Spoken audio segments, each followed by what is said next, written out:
I've had this crush on my coworker for a few months now, and it's really not good.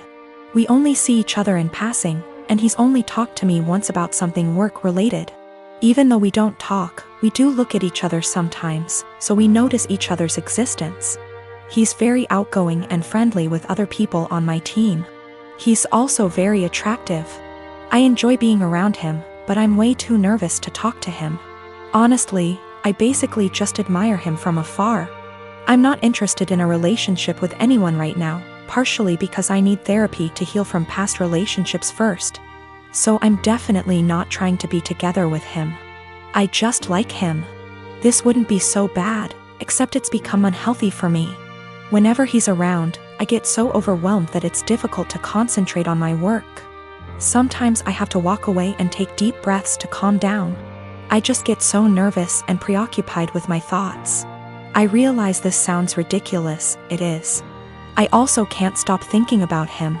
It seems like I spend the entire day looking forward to seeing him, then once he's gone I feel empty and sad. I recognize this is really unhealthy and potentially creepy. I work with some good friends and I genuinely enjoy their company. I also like my job a lot, so it's not that work is boring without him. I'm actually a very talkative and happy person with everyone else. I really want to get over these feelings because they're useless and only hurting me. To be honest, this isn't the first coworker I've felt this way about.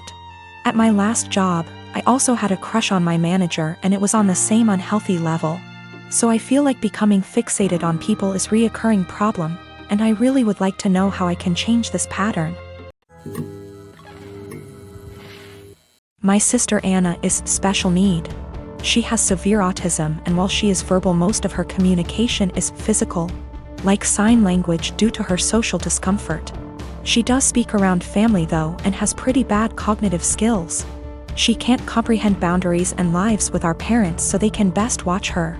I am getting married in 3 months. We planned a simple wedding and reception at my fiancé Michael's parents' barn and farm. Since it's all gonna be DIY and we aren't planning anything too expensive, we can do things pretty quickly since flowers, food and decor will be provided by his family. I sent out invites last week and I asked that Anna not come. I told my parents I understood that would mean they may not show up, but it was just a heads up. Why no Anna? She has an issue with touching Michael and trying to kiss him. At times when we were at my parents' house, Anna would try and grab Michael's hands, try to lean in to kiss him, or would have a really bad shutdowns if she wasn't allowed to be directly next to him. We've tried speaking to her, but there's only so much we can do when she doesn't really understand. I told my parents I just want one day for Michael to be my partner and not Anna's comfort person. They called me selfish and asked how I expected them to agree to something like this.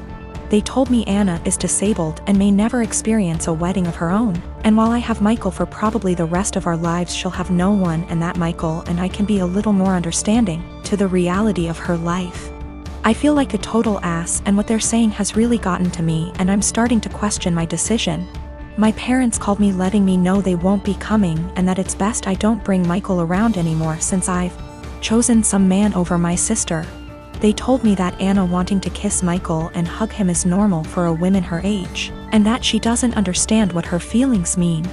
I suggested they try to redirect her during the wedding, but they said Michael is gonna be family to her and he needs to get over it. I suggested they watch the wedding via web, and they said that's not fair and that they deserve to see things in person. I asked if I could pay for someone with proper credentials to watch her that day while they attention, and they asked what I would do when they died, and if I'd pawn her off every time. I dropped the unfortunate truth bomb that I don't want to put any more of my life aside for Anna anymore. I did it up until I turned 18. And that Anna is not my life's responsibility and I won't be her keeper. I assured them I'd pay for her care, but if she's okay doing this to Michael, then I worry for if I ever do choose to have children and what she'd do to them. They said I was sick for suggesting she'd do anything to my future children and hung up on me. They sent a lengthy text telling me not to contact them until I could do the right thing. I am expecting my first daughter with my husband in September. I grew up in a moderately religious household with pretty strictly defined gender roles. As in, since I was a girl, I had chores around the house while my younger brother did not have to do anything.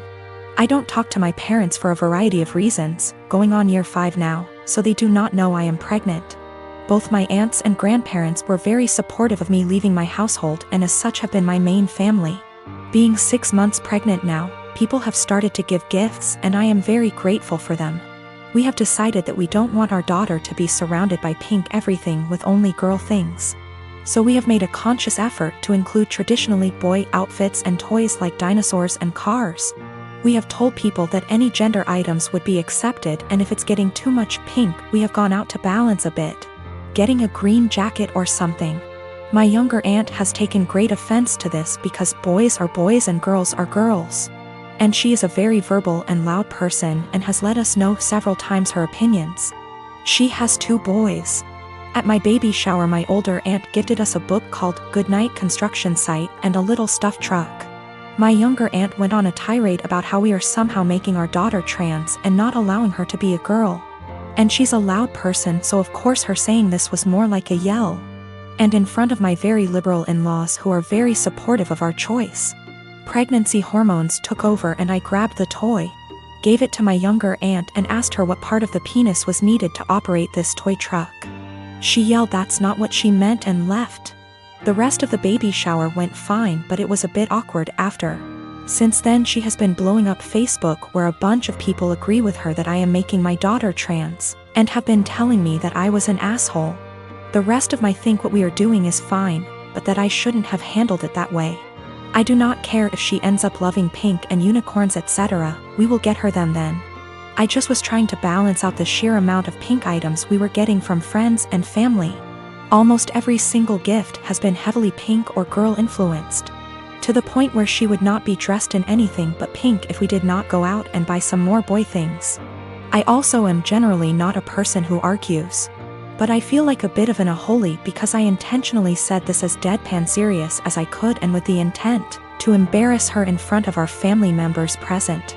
My delivery and question did have the intended effect and she went quite red before leaving. This was also the first transphobic comment I've ever heard out of her mouth. While we all grew up quite conservative, my older aunt coming out 27 years ago really changed my family's perspective. My grandparents have changed from what they previously viewed and my aunt was always supportive of my other aunt. My younger aunt always wanted a girl. So I thought she was just trying to act out her fantasy girl with all her gifts and preferences. Background about my sister. 2 years ago, my sister was killed in a car accident. She was riding with a friend to the mall, the friend's parent was driving. And teenage boy plowed through a red light while texting on his phone and hit the car my sister, Carrie, was in. Carrie was killed instantly and her friend, June, was in a coma for 3 weeks before her parents took her off life support. When Carrie passed I was devastated and angry and just not in a good place. Carrie and I had been extremely close. Despite a 7-year age gap between us, we enjoyed a lot of the same shows, we went to concerts together. We volunteered together, and I took it upon myself to guide Carrie like any big sister would do. Our parents were extremely busy with work most days and Carrie and I would often cook together and do crafts when we weren't too busy with school work.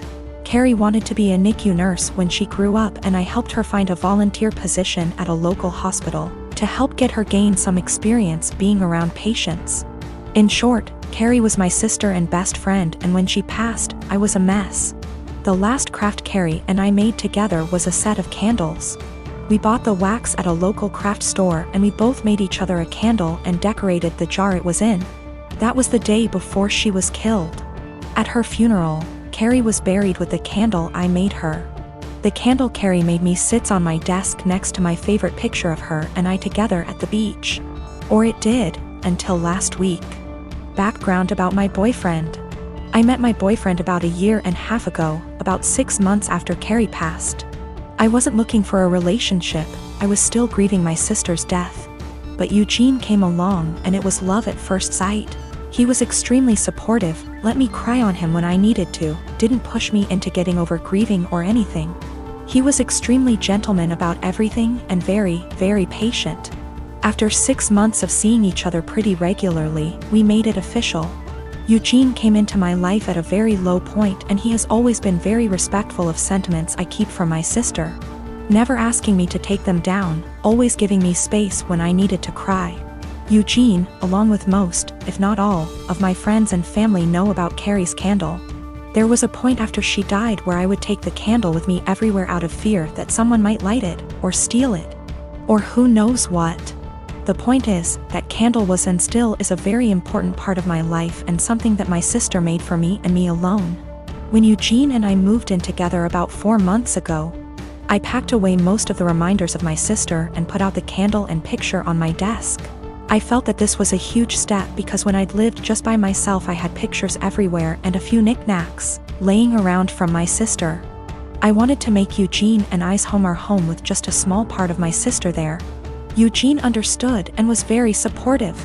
Last week, we had a massive winter storm that knocked out power. We didn't have power for 3+ days.